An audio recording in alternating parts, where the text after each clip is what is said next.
to call on but Jesus, Jesus, Jesus. And we're here to celebrate because weeping endure but a night, but joy comes in the morning. God, thank you for hearing our cry. Thank you for hearing our call. Thank you for answering prayer. Thank you for being a way maker. Thank you for being our standard bearer. Thank you for being our healer, our deliverer. We've been by ourselves. Thank you for being our friend. Jesus, we thank you on this day. Hallelujah. Amen. Come on, turn to Ephesians chapter 2, and won't you stand for the reading of God's word. Amen. Won't you stand for the reading of God's word? All those that are able to, won't you stand for the reading of God's word? We are thankful for all of our guests, whether you are a first-time guest, whether you have come back for a second, third, fourth, sixth, 10th visit, whatever time it is. If you're a guest today and you don't have a church home, or you are in a relationship with Jesus Christ there, where you know who your pastor is and are actively involved in the ministry there, if that is not in place for you, then we ask on today, we're praying for you on today, that at the time of invitation after the message, that you might come forward and be part of this body of believers here at the Greater Southern Church. Amen. Amen. Praise the Lord. Ephesians 2, verses 8 through 10. And today I want to share first the New International Version, then the New Living Translation. For it's by grace through faith that you have been saved, and this is not from yourself. It's a gift of God, not by works, so that no one can boast. For we are God's workmanship, created in Christ Jesus in advance to do good works which God has already prepared for us to do. But the New Living Translation says, God saved you by his grace when you believed, and you can't take credit for this, for it is a gift from God. Salvation is not a reward for the good things we have done, so none of us can boast about it, for we are God's masterpiece. He has created us anew in Christ Jesus so we can do the good things that he planned for us long ago. And I want to use that New Living Translation and talk about God's masterpiece. God's masterpiece. Lord, let the words of my mouth and meditation of my heart be acceptable in thy sight, O Lord, my strength and my Redeemer. Amen. God's masterpiece. Many of us have been in art museums, or we have seen works of art, and the interesting thing about that which is considered a work of art by many of us might look at it and think that it's something that a child took a Crayola crayon. They created it on their own, but yet those individuals who are esteemed experts in the world of art have decided that that particular painting is worth millions of dollars. But yet when we look at it, we see that there's something wrong with that particular work of art. Malcolm Gladwell, in his latest book on David and Goliath, talking about underdogs, speaks in particular about how there were a group of artists that we now know as the Impressionist painters, Degas, Cézanne, Monet, Renoir, and Pissarro. He talks about how that group of painters in their day, they could not get their paintings into what was the biggest art show in Paris in that day.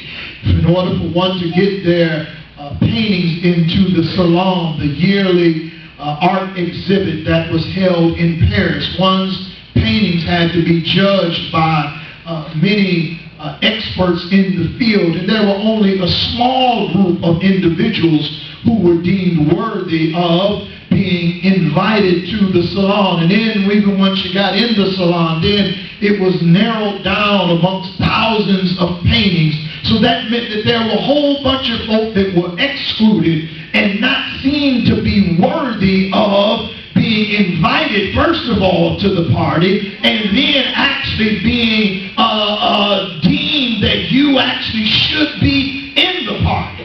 See, I thought that might be a good taking off point for somebody right there. because somebody understands what it means not to be invited to the party, or once you're at the party for folk to look down on you and say that you really have no business being there.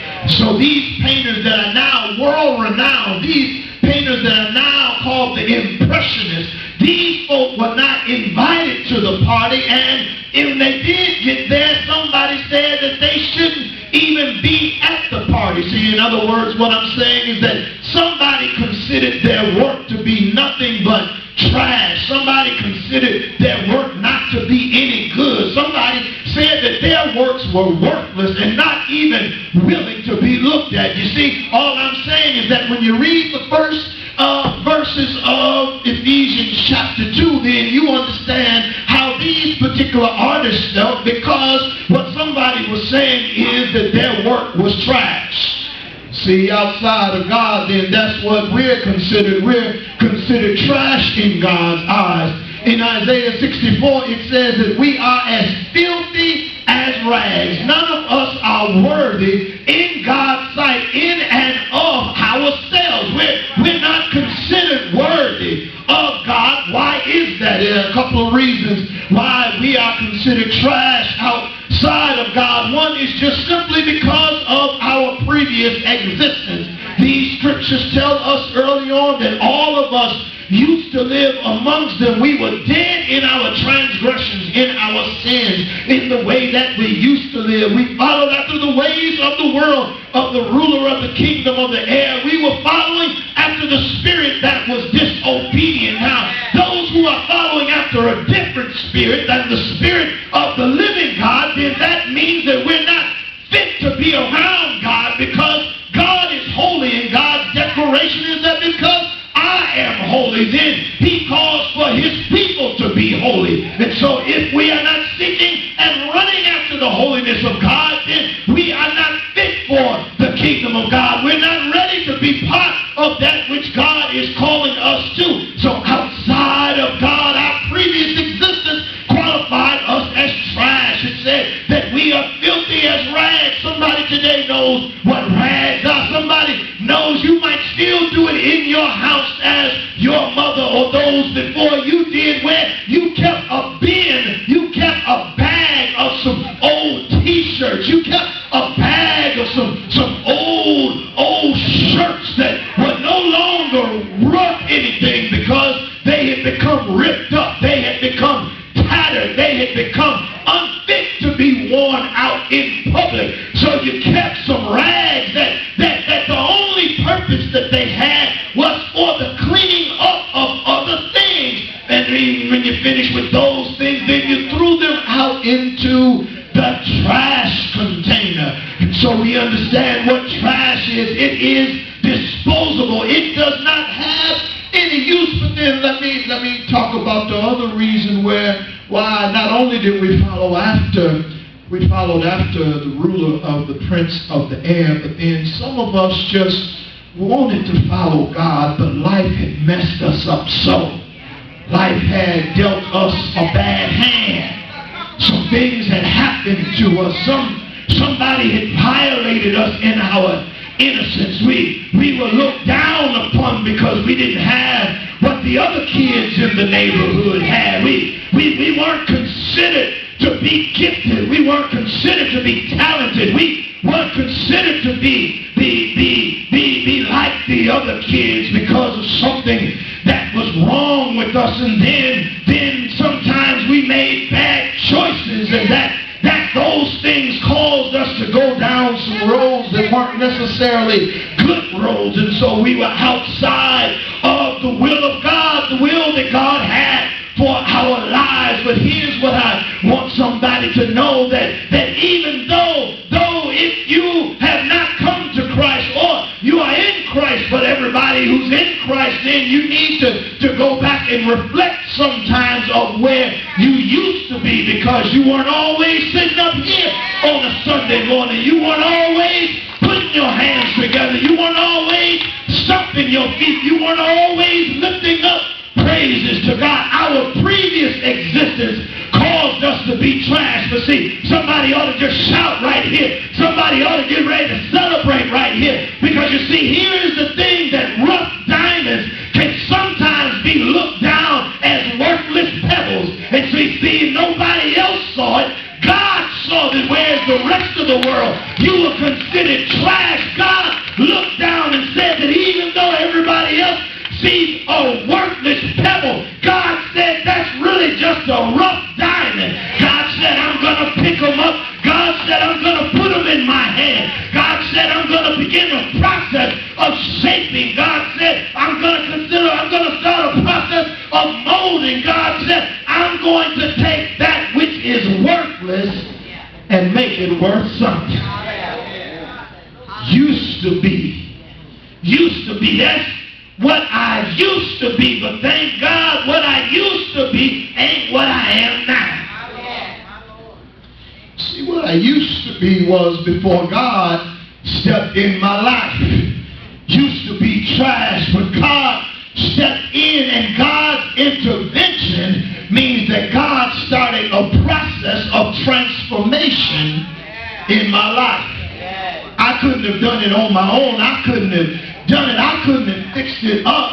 But God began a work of intervention. You see, anytime that an artist begins to work, then all they have are the tools at hand. But the artist has a vision of that which that they want to make. It's not anything that's written down. It's not anything that they have a blueprint for, but it is a vision in their mind's eye. They can see in their mind, in their imagination, what they want to come out on the canvas. So the artist begins to go at work painstakingly. The artist begins to go to work and begins a process where they take a blank canvas and they begin to turn it into what they want it to look like. Not knowing that some folk might say that this painting really isn't worth anything, but in the artist's mind, they are conceiving a masterpiece that they are putting on the canvas. And so it is that God began to look at us, and God began a process of transformation in our lives. Just look at the text today. It says, it is by grace through faith that you have been saved. God started a process of transformation when he extended an olive branch to us. God started a process of transformation when he said, I'm going to look beyond your faults. I'm going to look beyond your rough exterior. I'm going to look beyond the fact that sometimes you move forward, but then you move backward sometimes. God says, I'm going to look beyond all of that, because I see what you can be. I see what you can become. I see that once you are in the master's hand, then once you're in the master's hand, see that the master can take a rough piece and make it into a masterpiece. God says it's by grace through faith. God says, in other words, that if you receive the olive branch, God said that if you receive the invitation, it is by grace through faith that you have been saved. You could not work it out for yourself. You couldn't make yourself better. You couldn't make yourself look any better. But if you receive the invitation that God is extending to you, it is by grace through faith that you have been saved. Or the New Living Translation, God saved you by your grace. If you just believe that God can make your nothing and make something out of it. It is not to our credit. This is God's gift to everybody that believes. So God begins this process of transformation in us. For it is by grace you've been saved through faith. It's not from ourselves. It's the gift of God. It tells us it's not by works. I cannot make myself. I cannot find purpose. I cannot find meaning. I cannot do that which I have been put here to do, because ultimately I have been put here so that my life might bring glory to God. See, it's right there in the passage that we just read in James. All of us simply want those things that we want. That's just our very nature, is to become concerned about my own the very things that are important to us. But you see, life really does not begin to have any meaning until we find a cause that is greater than ourselves. See, when we get hooked into something that is bigger than me, that's where life begins to have meaning. It begins to have purpose, when it's not just about what I can get out of this thing, but it's about how I can be a blessing to somebody else, how I can be of service to somebody else, how I can make a difference in somebody else's life. Then that is the process of transformation that is going on in my life. Yes, I want to enjoy. Yes, I want to have nice things. Yes, I want to have a good time in this life. But when life begins to have more purpose and meaning beyond how big my house is, or how fine my car is, or how many vacations I have, or how much money I got in the bank, or how many influential friends I know, once life begins to take on a bigger meaning than just myself, then that means that my purpose in life is being established in this world. That's because God has caused an awakening to happen in my spirit. For it is not by works so that I cannot boast. It's because God has been good to me. I realize that things I used to do, places I used to go, the way that I used to act, those things were not good. They did not bring glory to the God that created me. Yes, on this Daddy's Day, we celebrate fathers because it was from the inception of father with mother that life began. That's when it all began. And so we celebrate daddies and daddies who have helped to push us along. But even beyond the fathers, even beyond the uncles, even beyond the scout leaders, even beyond the teachers in our life, they guide us for a certain time. But then when we begin to look onto our Heavenly Father, the one who is the ultimate creator, the one who ultimately has purpose for our lives, when we begin to look onto God and we allow God to begin a process of transformation in our life. For we used to be trash, but God has picked us up. God has turned us around. God has planted our feet on solid ground. We allow God to begin a process of transformation in our lives. That's why the old folk used to say that I looked at my hands and they looked new. I looked at my feet and they did too. God has begun a process of changing, of transforming, of causing me to be seen by others in His likeness and His image. And anybody who has the glow of God, anybody that has the anointing of God, anybody that has the favor of God in their life, then they look different than they used to look. See, those who are about doing God's will and those who are about doing God's work, then they become attractive to other people. You see, the reason that you go to museums is because works of beauty are there, works that are creative there, and works that cause you to reflect on the purpose, the meaning of life itself. They are in a museum. But see, here's what God does, is God causes the people of God to be a walking museum. Somebody needs to hear me. They are not a museum where people go and see paintings hanging on the wall, but God's museum is the earth. God's museum is His creation. And so God begins a process of working in God's people so that when people see the people of God, then they might see works of art. They might see works of beauty. But then I want you to understand this, is that as people see the work of God, they see these persons that have been created in God, His final product, and they see slight flaws in them. See, here's what experts will tell you, is that even in the greatest works of art, there are slight flaws.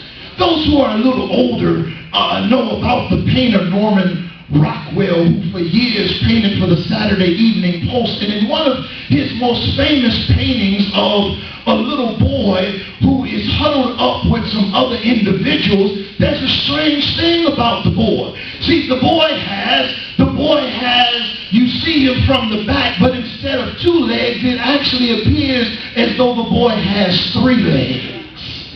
You see, if you look in some of Michelangelo's paintings, in particular of women, Michelangelo, considered the greatest sculptor and one of the greatest painters of all time, in his painting of women, if you look at their faces, you see that they are some rough-looking sisters.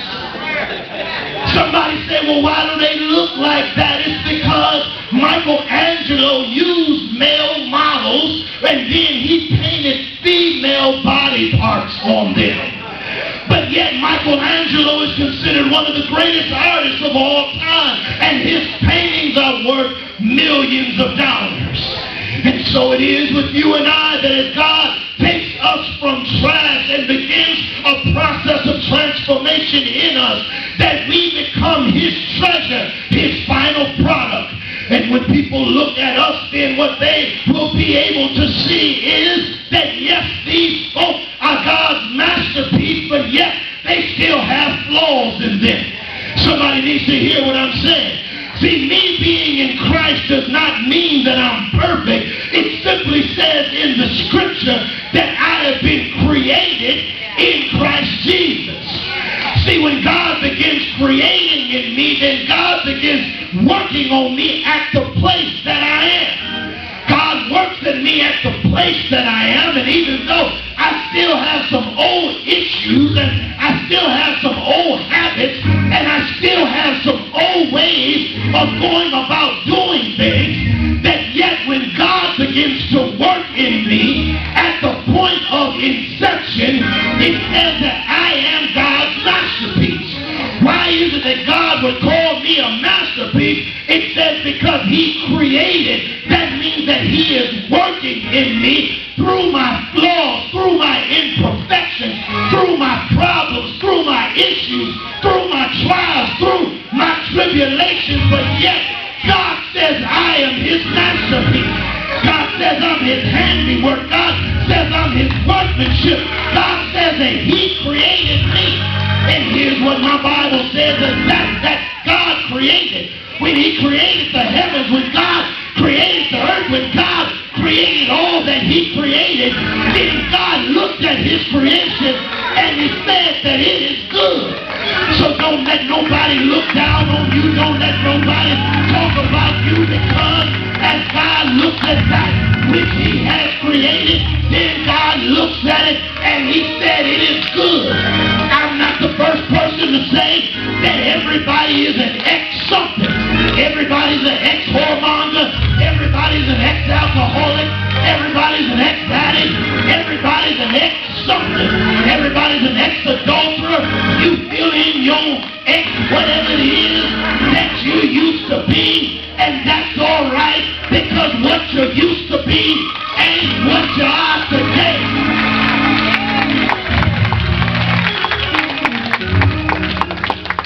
I'm not what I am today. I'm who God is calling me to be. That's why the writer of Hebrews says to fix our eyes on Jesus, who is the author and the finisher of my faith. Now that I've been created in Christ Jesus, I look to him for that which he is calling me to do. See, the reason that God lets us continue on this path with the issues that we have is because you know what you used to be, you know where you used to go, you know what you used to do, and you have a unique testimony that ain't nobody else got. See, if we are honest in the house of the Lord and then honest with other folk, I'm not telling you that you got to spill your guts out. I'm not telling you that you got to tell share every little seedy detail about where you used to be and how you used to act. But you know you ain't always been right, because I know I ain't always been right. See, when Jesus left his disciples, he said, I will leave my spirit, the spirit of truth. You see, when God's spirit is at work in us, then God is continuing to create in us.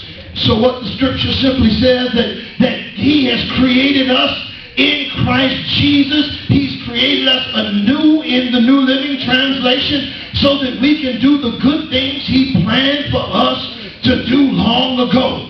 See, God wants to use everybody in this room because our story is unique. Our story is different than anybody else's story. There might be some commonalities in our story, but yet those that are outside of Christ, they need to hear our story. So God saved us at the point that he saved us because God is working some stuff out, has worked some stuff out, is working some stuff out, and it says that we are now his masterpiece so that we can do that which he's prepared for us to do. One of the things folk always or often say about, well, what is the work that I've been called to do? Then let me help you. One of the early church fathers, Ignatius, said this: the love that moves me and makes me choose something has to descend from above, from the love of God. See, God's Spirit has to touch our spirit in such a way that it awakens and quickens something on the inside of us that calls us to realize that we have a noble and a higher purpose than just doing and pleasing for ourselves. You see, when something is ignited in us that we want to really live our life for the Lord Jesus Christ, then we realize that it is not just Martin Luther King, it's not just Nelson Mandela, it's not just people that have big names that you can go and look in the encyclopedia or look on Wikipedia on the internet. It's not just people who have names that are recognizable, but you see, there would be no Martin King if there were not a whole bunch of folk who gave their life for the cause. See, there's a cause that God wants us to give our very lives for, and that's the cause of Christ. When we decide to link up with that great cloud of witnesses that has gone on before us, people who so believe in the Lord Jesus Christ that they decided at the point of their salvation, they realized that they could not have become who God wanted them to become except it was for the Spirit of God moving and working in their lives. Then they decided to dedicate their lives to Jesus Christ. I was in a meeting the other day where it was being talked about the issue of the blackout rule concerning the NFL, which is simply that when a game has to be sold out in order for it to be shown in the local market, and there are private satellite providers that want to challenge that rule. Well, why am I mentioning that? Because there are many who are dedicated during the football season to the game of football. They know every statistic. They know how every team is doing. They know everything that goes on about football. You see, what I'm talking about here is that at the inception of Christ saving you, then you've got to decide that in the same way that in particular on a Father's Day, that men might be dedicated to football, as I mentioned a couple of weeks ago, that individuals are dedicated to knowing every detail about what happens on Scandal. Sometimes I'm not a big Facebook person, but sometimes I just look on Facebook, and if Scandal is on, then there are comments left and right about the various things that the characters on that are going through. That means that those individuals are dedicated to Scandal. All I'm saying is that when you're dedicated to Jesus Christ, then you begin to study to show yourself approved, a work person that need not be ashamed of the gospel of Jesus Christ. For the gospel of Jesus Christ, it is the power of God unto salvation that everybody that believes. What am I talking about? The more word that I get on the inside of me, then I become God's masterpiece. How is it that I become God's masterpiece? Because God says that if I got his word dwelling on the inside of me, then I meditate on his word both day and night. Then those things that I do, they are prosperous and successful. They're not prosperous and successful just for me, but then I begin to have an effect on those that are around me. That means that I begin to change my family. It means that I begin to change my work environment. It means that I begin to change my community. How is that? Well, Javier went out and got me breakfast this morning, and you know, sometimes when you get breakfast, they only put one packet of salt in the breakfast. I had some grapes and I had some eggs with my breakfast this morning. But you see, I only had one container of salt. That's really all I needed. it, but you know how we are as black folk. I wanted just a little more salt. I put the salt on my grits, but then I wanted some salt for my egg. You see, Jesus says that you are called to be the salt of the earth. Salt that has lost its savor is not good for anything but to be thrown out. Jesus not only says that we're called to be the salt of the earth, but it said we're called to be the light of the world. When we are God's masterpiece, those places where there's darkness, those places where there's confusion, there are places where folks don't know which way to go, and because we are the light of the world, then that helps to give clarity, that helps to give direction, because we are God's masterpiece. All of a sudden, people that are lost, people that are confused, people that don't know what to do, because you step into the room, they are able to see God's masterpiece, because you can say, I used to be confused, I used to be crazy, I used to not know what to do, but the light of God, it is shining on the inside of you. You have become God's masterpiece. You light up the situation. You light up whatever's going on. Folks are able to see the goodness of God because you are present in that situation. You are God's masterpiece. But you don't become his masterpiece unless you are willing to make some sacrifices. Somebody asked what I'm talking about. Then you have to understand that the ultimate masterpiece happened 2,000 years ago. The ultimate masterpiece happened when Jesus allowed himself to be hung on a cross. You see, his hanging on the cross meant that he had to bleed. His hanging on the cross meant he had to suffer.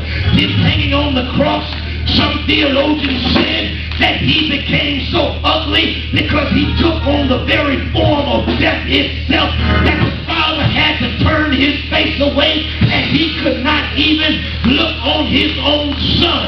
What a gruesome, what a horrible, what a horrific sight. Jesus Christ became on the cross, so much so that Daddy on this Father's Day couldn't even stand to look at his own son. But the cross, which was an emblem, I think that's what the songwriter said. I think I found my groove right there. The cross, an emblem of suffering and shame. That old cross where the dearest and best hung there, suffered, bled, died, was crucified for my sin and for your sin.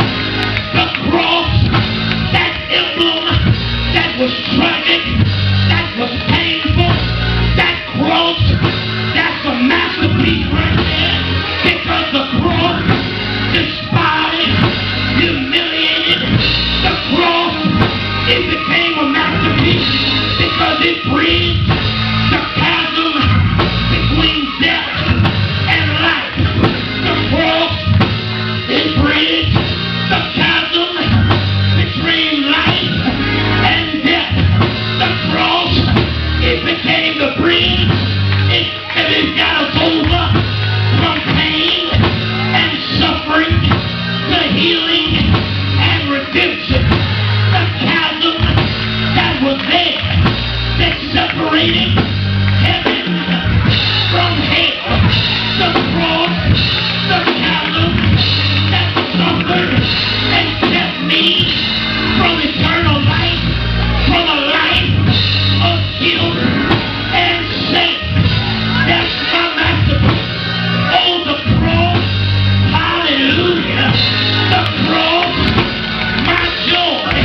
The cross, my life. The cross,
out of us is that we might be his masterpiece.